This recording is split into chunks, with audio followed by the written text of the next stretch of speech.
Eh bien, bonjour à tous et à toutes. Donc, c'est Jean-Pierre de Cyberlibris. J'espère que vous allez bien.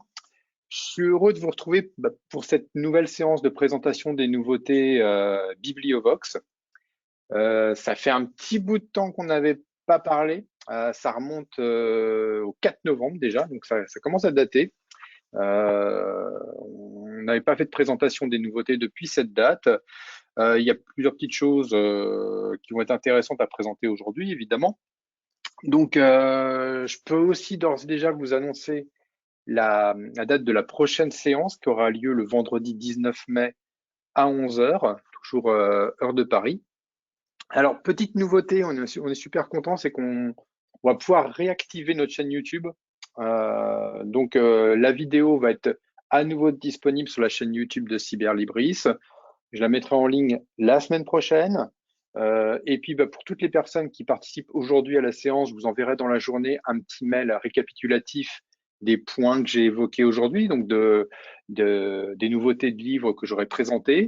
Et puis, pour toutes les personnes qui suivent la séance sur YouTube, vous avez en description de la vidéo tous les liens également des sélections qui ont été présentées aujourd'hui, ainsi que le lien pour pouvoir vous inscrire à la prochaine séance.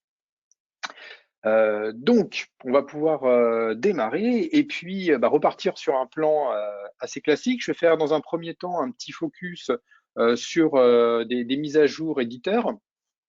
Donc, il va y avoir quelques petits liens vers des mises à jour. Et puis après, on va partir sur des petites sélections thématiques. Donc, il y aura une sélection en littérature, en documentaire, en livre pratique et en jeunesse. Donc, j'ai gardé le même plan hein, que d'habitude. Donc voilà un petit peu le topo de cette séance. Et puis on va pouvoir commencer d'ores et déjà par euh, les premières mises à jour. Et puis je vais vous faire voyager d'entrée parce qu'on a eu pas mal de mises à jour qui sont rentrées avec le petit futé en fin d'année dernière. Donc ils ont fait une grosse mise à jour, une grosse récap de pas mal d'ouvrages. Et on a reçu plus de 200 titres au total. Et sur ces 200, j'en ai sélectionné la moitié dans une sélection d'une centaine de titres. Et donc là, je peux vous faire voyager aux quatre coins de la France et aux quatre coins du monde via le biais de cette sélection. Donc, tous les guides à jour sont en ligne. Donc ça, c'est une bonne nouvelle. Donc n'hésitez pas, là, les gens commencent à réfléchir, à préparer leurs vacances. Donc c'est le bon moment. Donc n'hésitez pas à les consulter tous les guides que j'ai sélectionnés. Alors, au total, il y en a plus de 200 dans les nouveautés, hein, mais j'en ai sélectionné une bonne partie d'ores et déjà pour aujourd'hui. Donc je vous enverrai le lien évidemment. Et puis après, si vous voulez chercher d'autres titres parmi les nouveautés, vous allez les retrouver facilement en ligne. Donc là, pour démarrer, on voyage pas mal aux quatre coins du monde. Euh, Ensuite, on a aussi une grosse mise à jour avec les éditions Artemis, qui est un éditeur évidemment de livres pratiques, qui fait évidemment des livres de cuisine, des livres de jardinage, des ouvrages sur les animaux. Donc il y a eu plus de 46 titres enfin 46 titres qui ont été ajoutés. Donc il y a des belles sélections. Vous avez cette collection-là, par exemple, sur les indispensables cuisine qui est à disposition. Il y a une autre collection que j'ai trouvé sympa. Ah oui, il y a ce livre aussi, Le guide du consommateur pour une alimentation saine, aussi, qui est très bien. Il y a pas mal de choses sur les animaux. Vous voyez, le berger australien, le border collie, par exemple. Et puis, ils ont une autre collection, voilà, pour ceux qui n'ont pas de temps, la cuisine pour ceux qui n'ont pas de temps, ils ont aussi le jardinage pour ceux qui n'ont pas de temps, etc. Donc, il y a pas mal d'ouvrages qui vont être à disposition dans cette sélection. Donc, n'hésitez pas à aller la consulter. Il y a vraiment beaucoup de choses. Je vous enverrai le lien. Et c'est vraiment toutes les mises à jour qui ont été faites avec Artemis sur ces derniers mois. Pour mémoire, lors du webinaire de novembre, je vous avais présenté un nouvel éditeur jeunesse qui s'appelait Grenouille, qui fait partie du même groupe d'ailleurs que Artemis, du même groupe d'éditeurs. Donc ça, c'est dans la continuité des mises à jour et des nouveautés que nous a envoyé donc ce groupe.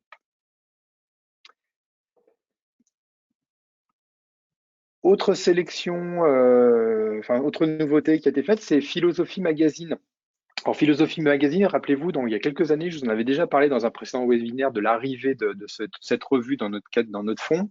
Sur l'année 2022, l'éditeur n'a pas eu trop de temps pour nous faire des mises à jour, mais là, il a fait une grosse mise à jour fin d'année dernière et en début d'année, début 2023. Donc, on a tous les titres 2022 qui nous manquaient de Philosophie Magazine, plus le dernier numéro, par exemple, qui est celui du mois de février, qui est là, préférons-nous l'ordre ou le désordre. Donc, tous les derniers numéros maintenant sont disponibles de Philosophie Magazine. Donc, pour les amateurs de philo, vous allez pouvoir les consulter en ligne sans souci. Donc là, je les fais défiler un petit peu. Pareil, je vous enverrai le lien pour que vous puissiez retrouver les derniers numéros de la revue. Alors, je vais passer maintenant sur la partie de la sélection littérature. Et j'ai fait une belle sélection d'une douzaine de titres en littérature. Je vous la montre. Et puis, je vais m'attarder sur quelques ouvrages qui ont retenu mon attention. Alors, les 12 titres sont intéressants, mais il y en a certains sur lesquels j'ai envie de m'attarder davantage. Et le premier titre, c'est un roman donc qui s'appelle Les corps solides de Joseph Incardona. C'est publié chez Finitude. Alors, Joseph Incardona, il est écrivain, c'est un écrivain suisse qui avait publié Chaleur derrière les panneaux, toujours chez Finitude, et puis surtout La soustraction des possibles, qui était son précédent roman, qui parlait du milieu des affaires, le milieu capitaliste en Suisse, des banques d'affaires. Et là, l'auteur revient à un roman social où il peint le quotidien d'Anna, qui est une vendeuse de poulets sur les marchés. Elle vit avec son fils, enfin, elle vit modestement avec son fils d'ailleurs, qui s'appelle Léo. Qu'est-ce qu'il y a un accident qui se passe où Anna perd son outil de travail, donc son camion. Et c'est toute la situation auquel est confrontée Anna par la suite, qui est présente dans ce roman. C'est très bien écrit. De Cardana, j'avais lu Derrière les panneaux et La soustraction des possibles, qui étaient deux romans excellents. Là, il revient justement à ce côté un peu plus social. On retrouve une touche à la Ken Loach dedans, dans le cinéma de Ken Loach, ou alors dans les romans d'Ian Levinson. Donc, c'est des petits gens qui sont peints dedans, et c'est vraiment excellent. C'est vraiment un super roman et que je vous recommande vivement. Alors, autre titre que j'ai retenu, hop, c'est Un étranger en Hollande. C'est un roman de fantasy écrit par Sofia Samatar, qui est une écrivaine américano-somalienne, euh, et qui a fait ce roman de fantasy qui est excellent, alors, qui avait déjà été publié il y a quelques années en France, mais que Argyll vient de rééditer justement. Je n'avais pas eu je n'avais pas eu le titre il y a quelques années. Alors, pour résumer un peu le roman, ça se passe à Londres et la terre promise des amoureux des livres. C'est une terre où il y a plein de bibliothèques partout. Et quand le personnage principal qui s'appelle Jevish, qui est le fils d'un négociant en poivre, doit se rendre dans cette contrée, pour lui, c'est le paradis parce qu'il vient d'un pays où il n'y a pas du tout de bibliothèque, justement. Donc son rêve se réalise. Mais son rêve se transforme vite en cauchemar car le personnage qui s'appelle donc Jevish se trouve hanté par une femme, par une sorte d'ange fantôme. Et il est suspecté également d'avoir commis un crime, un péché religieux. Donc il est arrêté et il lui arrive tout un tas de choses un peu extraordinaires, enfin complètement extraordinaires d'ailleurs. Donc c'est ce roman-là qui était intéressant à présenter également en fantasy. C'est très bien écrit. Enfin, j'ai trouvé le style très simple. Ça peut être lu par des ados également. Enfin, on est dans de la littérature adulte. Enfin, on n'est pas dans du young adulte, mais pas loin. C'est très bien, en tout cas. Et c'est encore un ouvrage que je vous recommande en littérature pour aujourd'hui. Et le dernier petit roman sur lequel je voulais m'attarder, qui est vraiment petit pour le coup, c'est Bel Abîme, qui est publié chez Elisade. C'est de l'écrivain tunisien qui s'appelle Yamen Manaï. Quand je dis un petit roman, c'est qu'il est très court, il fait une soixantaine de pages, mais il vous fait l'effet d'une claque ou d'un coup de poing. C'est excellent. Le rythme, il est violent, c'est intense. Ça raconte l'histoire d'un personnage qui n'a pas de nom, d'un narrateur qui n'a pas de nom, qui est en prison, qui s'adresse tour à tour en prison à son avocat et à son psychiatre. Il a commis un crime, ce jeune homme, et il explique de manière un peu effrontée à son psychiatre et à son avocat pourquoi il a commis ce crime.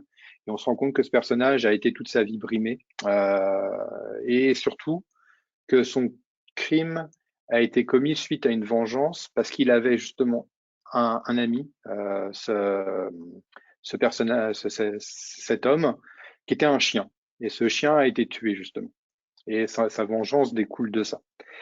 Et c'est très bien. Ça se lit tout seul. En 1 heure et demie, vous l'avez terminé, mais vous n'en sortez pas forcément indemne. Donc c'est très bien écrit. Enfin, ça fait partie c'est limite une petite nouvelle, hein, mais ça fait partie vraiment du type de littérature qui me botte vraiment de mon côté.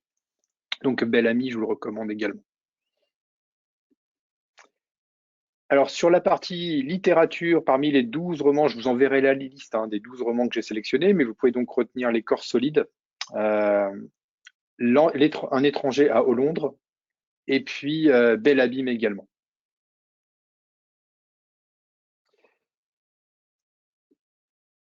Je vais passer sur la partie documentaire et j'ai sélectionné, pareil, 12 ouvrages et je vais m'attarder sur 3 d'entre eux. Donc, le premier titre, alors c'est un petit peu plus bas, voilà, il est là. Le premier titre sur lequel je vais m'attarder, c'est dans la collection Chronosciences de chez EDP. C'est Le changement climatique, un ouvrage qui a été écrit par Marc Masselin, qui est professeur à l'Université de Londres, au département géographie. C'est un ouvrage simple donc dans la collection Chronosciences pour comprendre d'une part le changement climatique et ses enjeux géopolitiques. Donc dans cet ouvrage, on est vraiment dans du grand public, dans de la vulgarisation. Qu'est-ce que le changement climatique? Son histoire, ses preuves scientifiques, les impacts du changement climatique sur notre quotidien et sur notre futur. Quelles sont les politiques et les solutions? Et justement, quel futur, au singulier et au pluriel, va découler de ce changement climatique. Donc c'est très bien fait. Il y a beaucoup de titres dans la collection Chronosciences qui sont très bien. Il y en a un sur la physique, il y en a un sur l'écologie.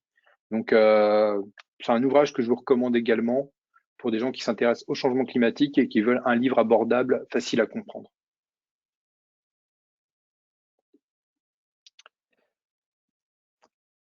Autre titre que j'ai retenu, hop, c'est Les Nouvelles Routes du Soi, immersion dans la nébuleuse des nouvelles spiritualités.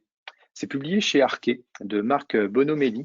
Alors Marc Bonomelli, il est journaliste, il est spécialisé sur les questions religieuses et spirituelles et notamment des nouvelles spiritualités. Il a collaboré à Vice, pardon, aux Arts occultibles et puis au Monde des religions. Et ce petit essai est vraiment très bien. C'est une super enquête pour comprendre le phénomène des retraites chamaniques, du Reiki, du développement personnel, du rôle de Dieu dans le développement personnel, de la biodynamie, etc. Qui sont quels sont ces nouveaux cultes justement, qui sont leurs gourous et qui sont leurs adeptes. Voilà ce qui est présenté dans ce livre, qui se lit très bien, qui est super intéressant.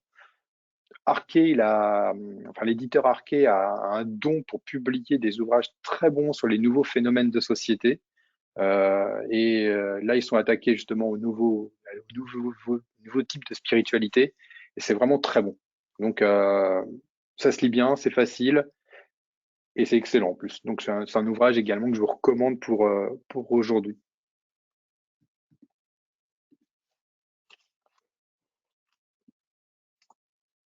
Autre titre que j'ai retenu, que j'ai présenté pour le coup pour les universités il y a quelques semaines, c'est l'histoire de la gastronomie. Alors pourquoi je l'ai présenté pour les universités? Parce que ça va être intéressant pour des étudiants en histoire, mais il est aussi très bien pour le grand public. Donc Histoire de la gastronomie, publié aux éditions du Félin.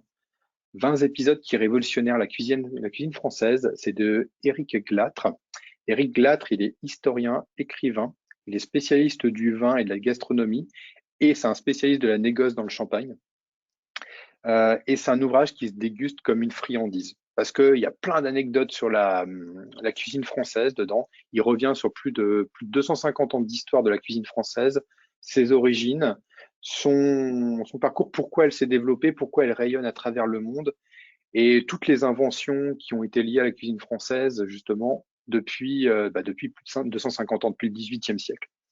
Donc on retrouve dedans l'histoire de la conserve, la démocratisation de la pomme de terre, la démocratisation des restaurants en France, les premiers livres de recettes, les origines de la critique gastronomique et l'origine du concept de terroir. On retrouve tout ça dedans, c'est très bien. Moi, j'ai passé un super moment à parcourir ce livre, donc je vous le recommande aussi vivement pour les gens qui s'intéressent à l'histoire de la gastronomie, c'est top. Alors sur la partie documentaire, vous pouvez donc retenir, il est là, le changement climatique publié chez EDP, les nouvelles routes du soie publiées chez Arquet, et puis l'histoire de la gastronomie aux éditions du Félin. Je pourrais vous recommander aussi l'ouvrage sur Kitano qui est excellent, qui se lit à toute vitesse, qui est un super condensé de sa carrière, et puis Imager l'invisible aussi, qui est un peu plus pointu également, mais qui est très très bon également, chez EDP. Je vais passer au livre pratique maintenant. Et pareil, vous avez compris le truc, hein, j'ai sélectionné 12 titres, je vais faire un petit focus sur 3 d'entre eux. Et le premier titre sur lequel je vais m'attarder, c'est publié chez Ellipse, c'est J'accompagne mon enfant anxieux. Il y a 2 autrices qui ont travaillé sur cet ouvrage, c'est Amandine Contard et puis Hélène Denis, qui sont toutes les deux psychiatres de l'enfant au CHU de Montpellier.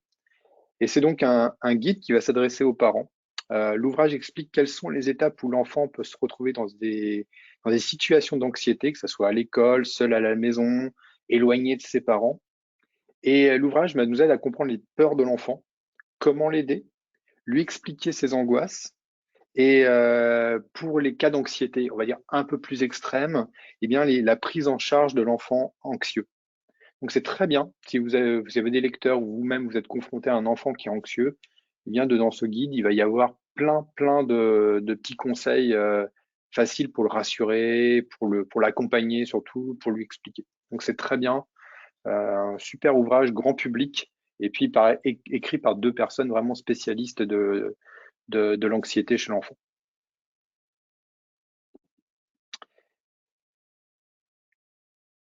Ah, un autre ouvrage qui me concerne, 60 minutes pour arrêter de procrastiner, de Christian Martin, qui est consultant et formateur. C'est publié chez Géresso. Alors, procrastination, pardon, c'est pas facile à prononcer, soulève sur l'instant un sentiment de bien-être, hein, parce on repousse constamment les choses, mais au final, ces conséquences peuvent s'avérer compliquées, voire désastreuses. On éprouve de la culpabilité, du stress, voire de la dépression. Donc, ce guide nous explique des méthodes simples et applicables pour accomplir ces tâches au quotidien sans avoir à les repousser justement. Donc, on revient sur d'un concept simple au début. Qu'est-ce que la procrastination? Que dit la recherche là-dessus? Parce qu'évidemment, il y a beaucoup d'éléments de la recherche scientifique qui s'intéressent à ce phénomène. Et puis, quels sont les profils des gens qui procrastinent, justement? Donc, il y a des gens qui repoussent toujours tout au lendemain. Il y a plusieurs profils qui sont dedans, qui sont présentés. C'est plutôt bien fait. Je me suis reconnu dans certains d'entre eux. C'était assez marrant. Donc, c'est un ouvrage que je vous recommande également, qui est très bien fait pour la partie pratique.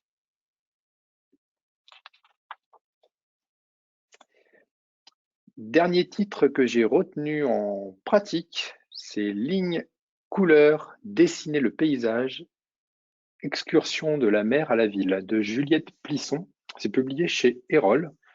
Alors Juliette Plisson, elle est artiste peintre et elle vient du monde de l'architecture. À l'origine, elle était architecte, donc elle avait fait des études, on va dire, en art, en esthétique, et elle s'est reconvertie il y a plus de presque une vingtaine d'années maintenant dans la peinture, donc elle expose, etc. Et là, elle vient avec un petit guide pour expliquer comment dessiner des paysages maritimes ou urbains. Donc urbanisme, forcément, ça revient un peu à l'architecture, hein.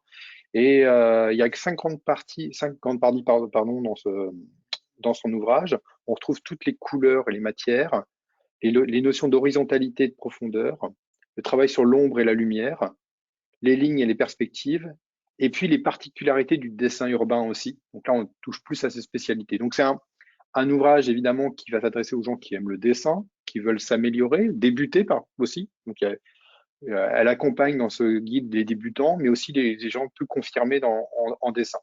Donc c'est vraiment bien fait, c'est bien construit. Il y a beaucoup de bouquins généralement chez Erol sur le dessin, sur la photo qui sont très bons. Et donc celui-ci fait pas exception et continue dans cette démarche d'accompagner le dessinateur ou le jeune dessinateur dans cette nouvelle passion. Alors sur la partie pratique, vous pouvez donc retenir j'accompagne mon enfant anxieux, arrêter de procrastiner, et puis lignes et couleurs, dessiner le paysage. Évidemment, il y a tous les autres ouvrages que je vous recommande également qui sont pas mal du tout. Et je vous enverrai le lien. Je vais passer maintenant sur la partie, enfin pour terminer, je vais terminer avec la partie jeunesse.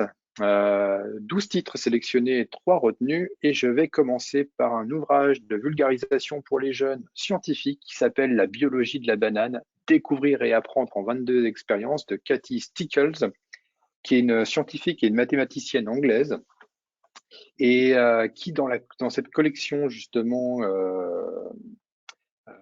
collection sciences en cuisine, eh bien EDP revient. Ils avaient publié il y a quelques années, enfin il y a 2 ans, la physique du popcorn, la chimie du cola. Et donc là, ils reviennent avec la biologie de la banane. Et ça vise à donner des explications d'une part, et puis à faire de l'expérimentation d'autre part. Voilà ce qu'on va retrouver dans ce titre. Et l'ouvrage explique toute la biologie autour de l'alimentation, mais vraiment tout. Donc c'est très très bien fait. Il y a plein de petites expériences à faire soi-même. J'ai à la maison la physique du popcorn et avec mon gamin on s'amuse à faire des expériences de temps en temps par rapport à ce livre. Donc c'est vraiment très bien. Donc là dedans qu'est-ce qu'on retrouve? Euh, Qu'est-ce que la levure par exemple? Qu'est-ce que sont les moisissures aussi? Comment un aliment devient avarié? Comment fonctionne le goût? Comment fonctionne la digestion? Voilà ce qu'on va retrouver dans cet ouvrage qui est très bien fait, excellente vulgarisation, excellent guide pratique pour découvrir la science. Ça s'adresse à des enfants, mais pas que, parce qu'en tant qu'adulte, on trouve plein de choses dedans. Donc c'est vraiment très bien fait, ce guide et cette collection-là en général d'ailleurs. Alors toujours sur la partie jeunesse, je continue et puis j'ai retenu aux 400 coups l'album pour les petits qui s'appelle Dans ma boîte de Jean-Yves Casterman. C'est son premier album d'ailleurs, un nouvel écrivain. Et dans ma boîte, ça raconte l'histoire d'un petit garçon et de son chat qui s'invente tout un tas d'aventures à partir d'un bout de carton. Donc on a tous fait ça quand on était môme, on a tous joué à ça avec un bout de carton et on se crée plein d'aventures. Voilà ce qu'on retrouve dedans. Donc tour à tour, cette boîte devient un bateau, un château, une voiture, une maison, une cachette, une fusée spatiale. Donc c'est très bien. Ça permet, enfin comme tout, hein, faire voyager les enfants. Euh, donc c'est un petit album jeunesse que je vous recommande qui est vraiment excellent.